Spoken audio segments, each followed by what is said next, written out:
Doctor Manuel Jumbo, bienvenido y gracias por ser parte de la 5ª jornada de integración de la cadena de valor de la carne ecuatoriana. Muy buenos días. Gracias a ustedes por la invitación a participar, a comentar experiencias vividas y que estamos desarrollando a lo largo de los últimos 10 años. Ante las alocuciones previas que se hicieron por parte de quienes me antecedieron en la palabra, brillantes por cierto, espero ser consecuente con lo mismo y cubrir las expectativas de aquello que queremos exponer.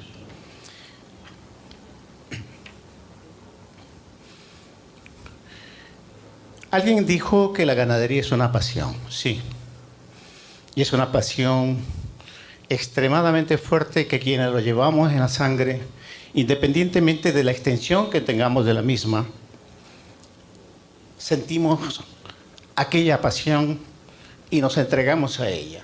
Y más aún todavía lo es la investigación. La investigación realmente es una pasión que lastimosamente poco da, pero da mucho en el sentir y en la entrega y los resultados que uno entrega a la sociedad del sector productivo. La producción animal, independientemente si se trata de ganado bovino, ganado porcino, de aves, de cualquier especie animal, está sujeta indiscutiblemente a muchas aristas, a muchos factores, entre ellos la genética, la sanidad y la alimentación. Alguien algún momento me dijo, te falta un factor, el factor manejo.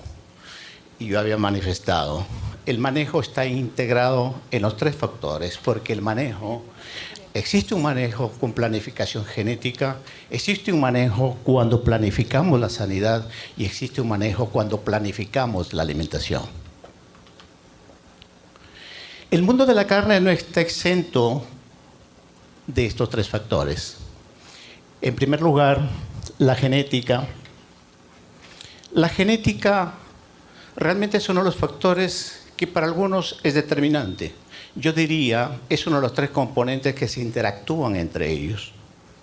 Genética como, en el caso de ganado bovino de carne, ganado como el Angus, ganado como un Simmental, ganado como un Brahman, o inclusive ganado que tenemos en nuestro medio como un Nelore, como razas típicas de carne, incluyendo aquellas que están producto de muchos cruzamientos, como es el Cenepol, entre otros. He obviado muchos, por cierto. El segundo componente, que es la sanidad. Por cierto, acababan de hablar que está iniciado el programa de antiaptosa. Primer punto básico, necesario para garantizar la producción de los animales. Tenemos los programas tanto de inmunización cuanto de prevención que deben estar establecidos. Más a ello, estamos sujetos a factores que especialmente aquí en el trópico, no digo que no sucede en el trópico alto, aquí en el trópico bajo, como problemas con garrapatas, especialmente Rhiphicephalus, problemas con Dermatobia hominis, como le conocemos como nuche, problemas de microorganismos como aquellos que producen problemas sanitarios e inclusive los mismos agentes parasitarios como el problema de Dictyocaulosis, que existe mucho y moniencias aquí en el trópico y que son determinantes en la producción animal. El tercer factor, a él nos hemos dedicado estos últimos 10 años, a estudiar la alimentación bovina. Independientemente del sistema que utilicemos de producción, que puede ser este pastoreo, ojo, que es el más económico y el que debería regir siempre, también tenemos obviamente sistemas de producción en donde el confinamiento de ganado en tipo feedlot, en el caso de ganado de carne, con ganado genética especializada, o el mismo confinamiento de ganado mestizo que denominamos, que se está haciendo generalmente con la utilización de pasturas picadas y con alguna suplementación, sea en el trópico alto o en el trópico bajo. Las gramíneas son la base fundamental de esta alimentación. La única fuente económica más barata de fibra que requiere el organismo bovino para su producción. Aquí viene el problema. ¿Cuáles son los factores que determinan la producción de estas pasturas? Y aquí viene lo heterogéneo de nuestro país, especialmente los nichos ecológicos que tenemos. Solamente en Manabí existen tantos nichos ecológicos que lo que podemos hacer en el Carmen no se puede hacer en Chone, no se puede hacer en Pedernales y menos aún en otras regiones. Mas, sin embargo, estos trabajos los hemos centrado en el Carmen, que es la zona de influencia nuestra. ¿Qué es lo que requiere para producir pasto? Agua, precipitaciones. Pero ¿cuál es la realidad de esas precipitaciones en nuestro medio? Ojo, hemos trabajado durante 10 años y hemos monitoreado desde 2013 a 2019 y esto es lo que hemos encontrado. En el 2014, observemos que en el mes de abril se alcanzó la más alta pluviosidad, 519 milímetros. Y observemos el mes más pobre, noviembre, con 7 milímetros. Es prácticamente un suspiro en el aire. 2019, 595, 5.9. La aproximación media de todo esto nos muestra lo siguiente. Lluvias del 2014 al 2019. Mes de marzo, 521 centímetros cúbicos o milímetros que se le llama, frente a 25.34. Señores, ¿qué queremos mostrar con esto?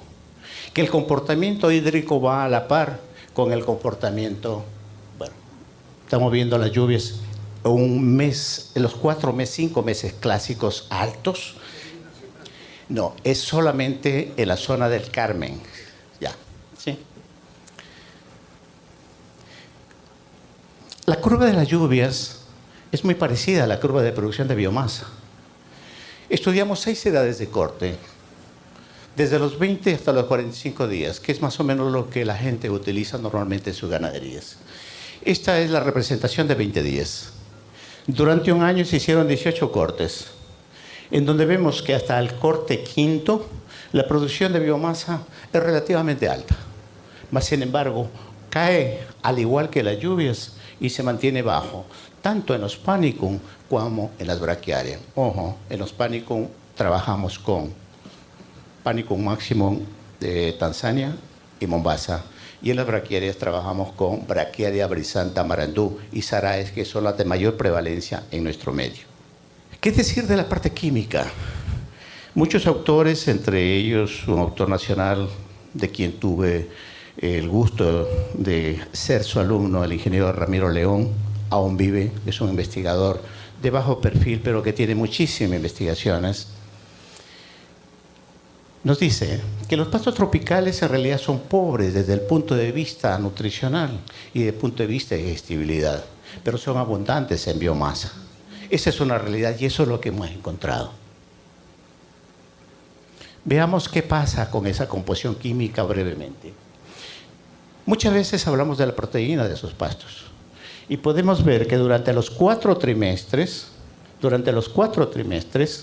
el comportamiento es bastante similar a una sola edad de corte, ojo, a una sola edad de corte, independientemente de la época.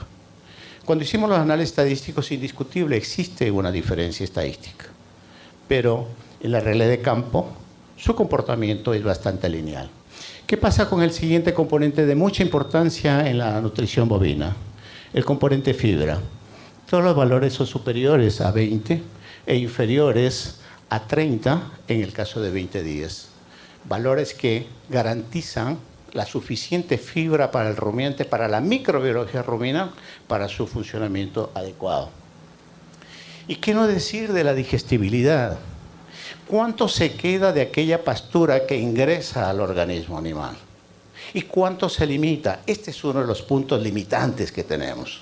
Y esto está muy correlacionado con la edad de las pasturas, cómo las manejamos. A estas edades tenemos tasas de digestibilidad bastante significativas, bastante altas, pero conversaba con un maestro a quien siempre hago referencia, el doctor Juan Avellaneda, un experto en nutrición de rumiantes, y me decía: Manuel, la digestibilidad de los pastos en el caso de la proteína puede variar mucho si está ligado a la lignina. Son palabras mayores ya para mí porque no soy bioquímico, mas sin embargo nos ha sentado ya una duda que debemos solucionar. Bajo estas consideraciones, señores, ¿cuáles son las capacidades probables de producción si es que todas las pasturas se pudieran utilizar 100%? En el caso de los pánicos, en un promedio, en el año produjeron 31 toneladas de materia verde. Y en el caso de las braquiarias, 27.36 toneladas. Si tomáramos una relación de una conversión 16:1 en pastura, nos darían 1.722.68 kilogramos año en el caso de los pánicos. Diariamente tendríamos 4.72 kilogramos de carne. Pero la realidad es otra.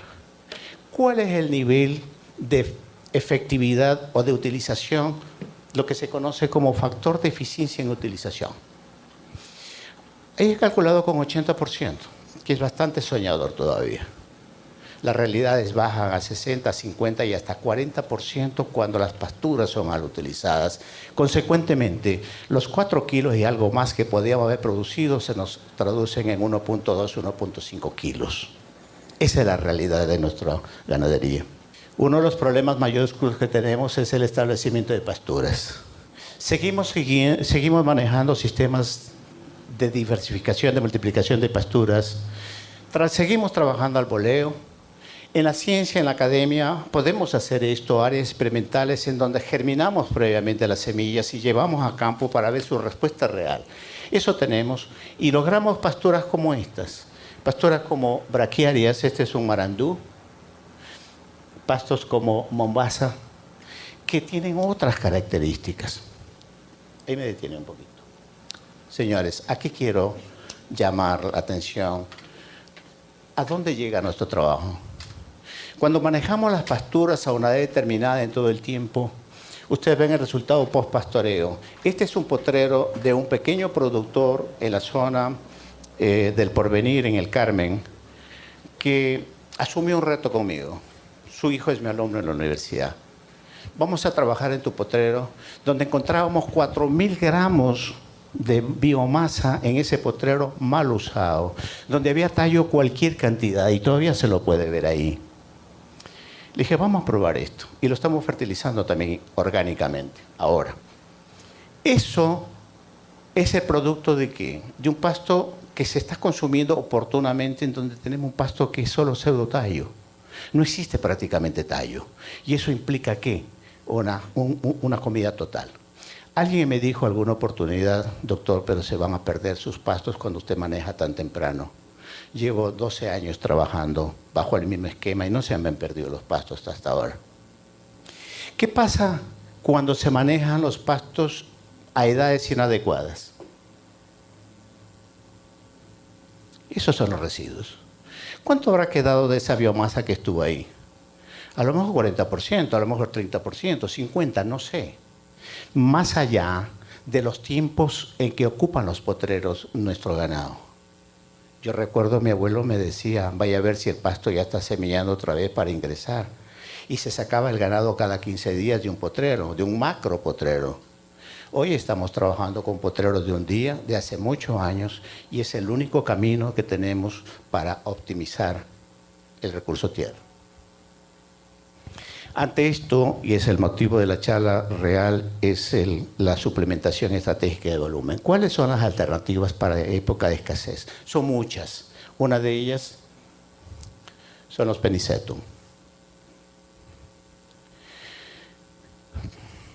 Hablaba antes con alguien y le decía, cuando fui estudiante y me hablaban de penicetum, era una caña que no servía. Más sin embargo, hace 2 años aproximadamente encontré en la propiedad de Agrodimesa estas pasturas. Así como lo ven, se mantiene durante mucho tiempo. Es un pasto longevo. Es un pasto que tiene muchísima durabilidad, no florece, consecuentemente los niveles de nidificación que se llegan a producir son bajas. Así como lo encontramos, empezamos a estudiarlo con nuestros jóvenes estudiantes, monitoreando aspectos morfológicos, por ejemplo, como diámetro de los tallos, número de hojas o cantidad de hojas existentes, longitud de esas hojas. Esto ya fue establecido. Puse mi fotografía porque me pueden ver el tamaño y pueden relacionar con el tamaño de la pastura, ¿no? Entonces, esa es la única razón, ¿no? Y ustedes ven a los 90 días y 60 días. 60 días, observen, las hojas senescentes inferiores son muy escasas. 60 días. La cosecha se utiliza, se está mecanizando en este momento, cosechando, los transportamos y finalmente lo estamos almacenando en este momento en tanques. Sea en fundas, en tanques, es una de las formas de conservación. Esta es la producción que estamos teniendo. Esos son los panoramas en este momento de los sitios de producción, que son algunas hectáreas. Aquí están los resultados que hemos obtenido a 3 edades. Ya tenemos 3 edades más, que no las he plasmado todavía porque me faltan los exámenes químicos. 50, 60 y 70 días. Observen la producción de biomasa en un solo corte. En el caso de 60 días, más de 60 toneladas. Y estamos en verano. No sabemos qué va a pasar en invierno. ¿Será mayor? Pero así como se dice vulgarmente, todo lo que brilla no es oro, siempre existe algo y hay que ponerlo claro. La limitante de estos pastos está en el contenido de materia seca, el porcentaje. A 60 días apenas tiene 12.57. A los 70, 15. ¿Cuánto tienen los pánicos de braquiaria a los 20 días? Aproximadamente 20-21%. ¿Sí? Entonces, hay que ver también el lado que no va a generar un problema, pero que va a repercutir en el consumo de los animales, porque ya no va a ser el 10% de su peso vivo, probablemente será 14, 16, 18%. Lo vamos a medir en estos próximos 3 meses que iniciamos las investigaciones. ¿Cuál es la composición química de esto? Siga. Proteína, fibra y extracto libre de nitrógeno son los 3 elementos que me interesan más. Cierto es, bajos en proteína. Todos los pastos tropicales son bajos. Este es más bajo que los otros, pero tengo volumen y tengo comida en verano. La cantidad de fibra que tiene cubre los requerimientos. Sí. Sí, por supuesto, sí.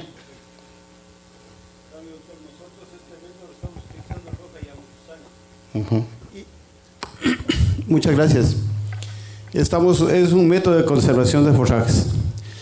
Y como veo los tanques, es una muy buena alternativa de solución para abaratar costos de producción.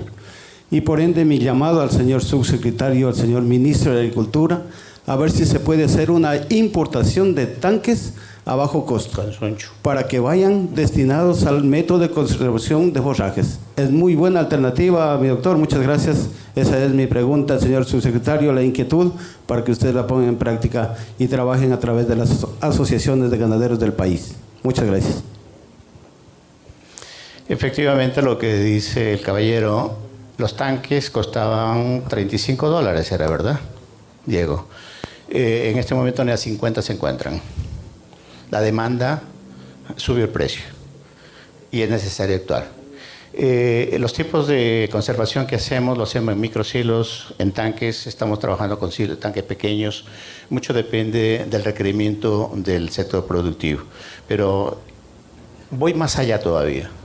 Si este pasto es longevo, me voy inclusive no contra el ensilaje, sino mantener el silo parado, que le llamo, es decir, la planta in situ. Mientras no sea longeva, yo puedo utilizar el momento que quiero, ¿no? Porque no todo el mundo está en capacidad de ensilar. Una máquina ensiladora tiene un costo bastante significativo, excepto que existan agrupaciones en donde se pueda minimizar costos por precisamente la organización. Pero quizás ese es un tema más grande que trabajar. Vamos a concluir con esto. Señores, en el análisis proximal, los contenidos de proteína y los contenidos de fibra cubren los requerimientos de la microbiología ruminal. satisfacen. Alguien me preguntó, dice, pero falta proteína. Proteína la podemos incluir si pusiéramos, por ejemplo, botón de oro, Titania diversifolia. La misma Hibiscus rosa sinensis trabaja muy bien en pastoreo, en lo que le llamamos cucarda, le llaman comúnmente.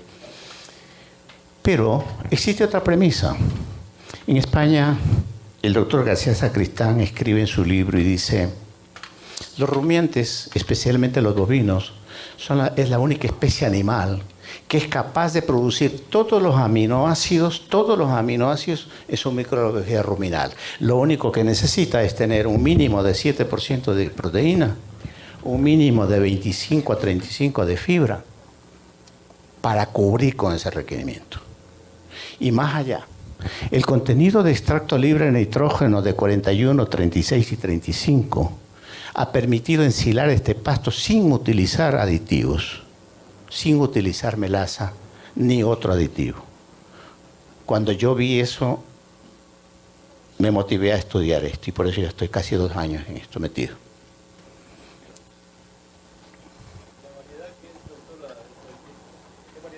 Es un penicetum, es un cultivar, no tiene todavía partida de nacimiento. Lo hablaremos al último, sí. La estimación de carga, señores. ¿Cuál sería la estimación de carga en función? Ayúdame con la diapositiva, gracias. ¿Cuál sería la estimación de carga con la producción que vimos registrada de biomasa? Esa sería la estimación de carga si no hubiera pérdida. 5.5 uvas, animales de 400 kilos, considerando 10% de su peso vivo. Miren en verano. 0.8 uvas, eso nos cubre el suelo, la producción real. ¿Qué pasa con las braquiarias? 3.5 uvas en el pico de producción y tenemos 1 en verano. Ese bache precisamente de falta de comida es lo que buscamos sustituir o complementar. Por eso se llama suplementación estratégica de volumen. No pretendemos suplementar nutrientes, sino volumen, que eso es lo que nos hace falta. No podemos continuar trayendo heno de la sierra a costos altísimos cuando podemos tener un cultivo como este difundido con extrema facilidad. Señores, sí. Todo natural. Sí. No, ni el remanente. Sí, la pregunta suya es muy pertinente. No lo especifiqué. Todos estos trabajos son hechos bajo condiciones naturales, normales. Absolutamente aplicación nada. No soy enemigo, pero he eliminado la utilización de fertilizantes químicos, ojo.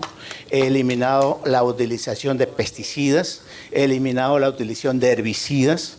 Llevo trabajando ya 4 años sin esto. Tuvimos un sitio en donde no encontrábamos una cucaracha en el suelo. Hoy en día ya tenemos lombrices. Estamos fertilizando con un fertilizante foliar que lo estamos produciendo nosotros mismos. Ojo, buscando, no es un biol, es este lixiviado de cama lombriz. Copié una técnica colombiana, en algún momento lo compartiremos. Estamos produciendo eso y fertilizando con muy buenos resultados en pastos, con muy buenos resultados en pitahaya. Objetivo, tener microorganismos en nuestros fertilizantes sumados a nitrógeno orgánico, que no es tóxico y que en el tiempo darán resultados. Eso sí, señores, no hemos certificado nada todavía porque mientras no termine todas las investigaciones, no puedo escribir algo que diga, porque yo escribo artículos científicos y el objetivo de esto es escribir un artículo científico en donde pueda garantizar a través de documentos, es decir, esto sirve. Estimados amigos, gracias por haber estado.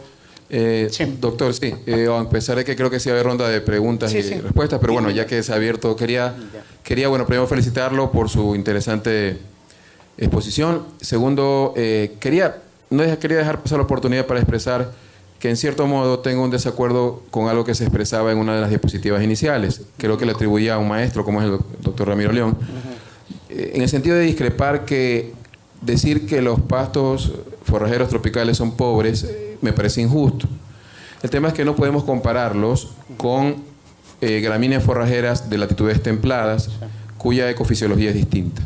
Ahora, es cierto, nuestras pasturas usualmente no superan el 10-11% de proteína bruta, tienen mayor tendencia a ser biomasa, por eso se fibrosan más rápido.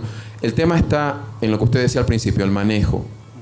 Pastorearlas en el momento óptimo, cuando su tenor de proteína y digestibilidad es mayor. En eso tenemos que avanzar. Nuestro problema, como usted lo explicaba, es esa estacionalidad climática que tenemos en las lluvias, que hace que en ciertas épocas del año tengamos exceso en producción de biomasa, en otros carencia. Entonces, tenemos que buscar cómo alinear las cosas. Eso. Y lo segundo, no quería dejar pasar la oportunidad. Yo trabajo en la Dirección de Productividad y Nutrición Pecuaria del Ministerio de Agricultura, y quería al compañero que hizo la observación decirle que en la Subsecretaría de Producción Pecuaria manejamos, en la gestión en la que estoy yo, las unidades de producción y conservación de pastos y forrajes, distribuidas a nivel nacional, con equipamiento que, bajo modalidad de prestación de servicios, se da a ganaderos para que puedan cosechar y guardar comida en forma de ensilado. Muy rescatable lo que él dice, creo que hay que tomar nota. Yo he tomado nota de eso, de que tal vez necesitamos equipar más con tanques, que es un excelente método también para conservar. Pero sí, como Ministerio de Agricultura tenemos esa presencia, ese servicio en todo el territorio nacional, con estas unidades de producción y conservación de pastos y forrajes, que a través de las direcciones distritales se puede hacer el requerimiento. Sí, realmente lo que dices, colega, es muy cierto, ¿no? No se puede comparar las pasturas tropicales con las del trópico alto. Eso es un hecho. No. Yo tomé solamente la referencia porque así lo escriben. En realidad, nuestros pastos son estupendos, pero no cubren las exigencias de un bovino. Alguna vez preguntaba a alguien, ¿el ganado de carne tiene exigencias como cualquier especie animal, pero son mucho más exigentes en ciertos nutrientes? ¿Nuestros pastos cubren esas exigencias? No la cubren. Por esa razón es que nosotros no podemos producir altos niveles de leche, por más que hayan traído Holstein a la parte baja, por más que lo hayan adaptado. Los niveles de energía que producen nuestros pastos no pasan más allá de 4.1 megacalorías de energía bruta. Con digestibilidad del 50% nos quedamos con 2. Pasamos a la última pregunta por parte de usted, por favor. Sí, doctor. Preciso y conciso, felicitaciones por su trabajo. De hecho, estamos invitados desde la Federación de Cámaras de Agricultura por el ingeniero Diego Mendoza, que ha tenido la gentileza. Y en todos estos días que se han juntado varios eventos, me permito hacerle una sugerencia al INIAP, al viceministro Pablo Weber, que el INIAP también investigue ganadería. No solamente, creo que, si mal no me equivoco, el INIAP está, sí, estimado doctor Jaramillo, en Santa Catalina hay algo, pero a nivel de Puerto Viejo, por ejemplo, debería darse estos temas de ganadería también, que se abra el abanico en ese sentido. Es muy necesario que se apoyen este tipo de emprendimientos desde el sector privado. Agrodimesa está liderando esto por acá y es un referente en el Carmen. Entonces el Carmen es Manabí, Puerto Viejo es Manabí, etc. Lo digo como presidente también de la Cámara de Agricultura de Manabí Esmeraldas. Otra sugerencia es reciclemos los tambores que tenemos en las vías perimetrales, transversales, pasos laterales, que hay muchos negocios que disponen, y así reciclamos y no importamos más este asunto.